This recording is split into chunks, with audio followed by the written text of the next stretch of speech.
Žiadny vševedko som nebola. Nie, ja som si myslela, že komunizmus nikdy nemôže padnúť, pretože bol tak silne zakorenený a podporoval hlavne veľký a mohutný sovietský zväz, že som si myslela, že to nikdy nebude mať konca. Ale keď som počula opäť, akými násilnými prostriedkami pôsobí polícia v Prahe, tak som sa bála, aké to bude mať pokračovanie. Ale predstav si, že ja som na druhý deň ráno prišla k bráne rozhlasu a zrazila som sa v bráne s Janom Bérom. Svojím kolegom, kam ty už ideš, bolo 8 hodín, hovorí, kam môžeš dneska ísť, tak v takej situácii môžeš ísť len medzi študentov. Hodila som magneťák na plece a išli sme pred Vysokú školu technickú na tú veľkú plochu a tam už naozaj boli zhromaždení študenti.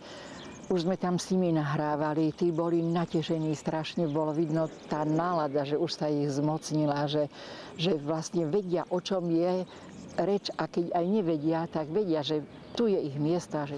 A vrátili sme sa do rozhlasu a vtedy mi povedali kolegovia, Katarína, budeš mať veľký cirkus, lebo len čo si odišla, tak šéfovia zakázali, aby sa čokoľvek z tohto stretnutia a zhromaždenia nahrávalo a pripravovalo. No ale tak bude sa, lebo ja som to tým študentom sľúbila a ja nevidím dôvod, pre ktorý by sa to nemalo vysielať.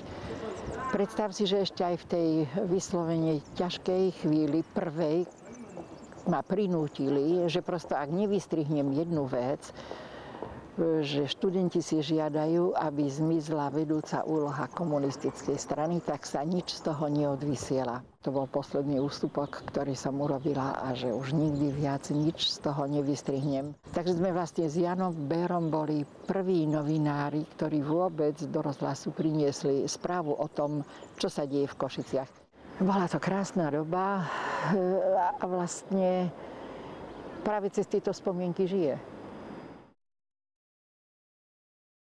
A ja dodnes neviem, prečo to dopadlo tak, že ja som z teplého miesta šéfredaktorky v rozhlase na mieste, kde som bola doma, odrazu pristala na to, že prišiel za mnou človek z magistrátu a z magistrátu. Magistrát tedy ešte nebol, prosto prišiel za mnou človek, ktorý povedal, Katarína, potrebujeme, aby si začala vydávať noviny. V živote som noviny nevydávala. Písanie mi nerobilo problémy, ale tam sú aj iné techniky, ktoré treba ovládať. Zakresľovanie a ja neviem, zrkadlo, čo pre mňa bola španielská dedina. A si predstav, hovorí, musíme to urobiť a iba ty to môžeš spraviť, že to miesto zoberieš, lebo musíme dokázať to, že nebude na mieste prvý primátor Košíc komunista. A toto bolo moje hlavná sila, ktorá ma k tomu prinútila. Lebo ja som si povedala, Pani Bože, tak ty musíš pomôcť, ty musíš splniť všetko to, po čom túžil tvoj otec a tvoj manžel, že tam nebude naozaj komunista. Tak ja som išla robiť tie noviny a vieš, z akých podmienok. 6 ľudí robilo denník. Tu je. A bolo to strašné.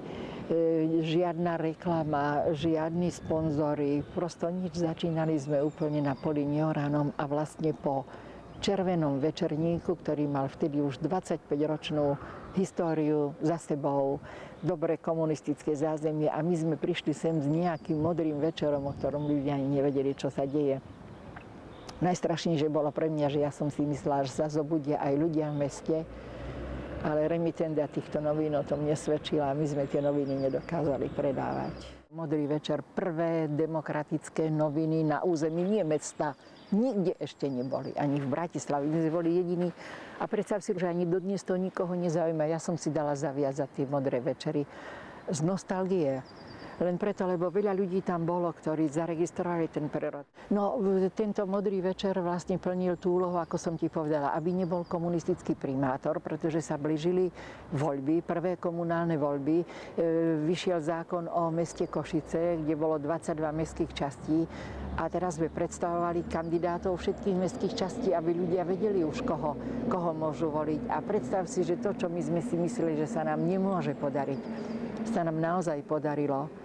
A na program Košice zdravé mesto zareagovali občania mesta tak, že si naozaj zvolili Kopnického.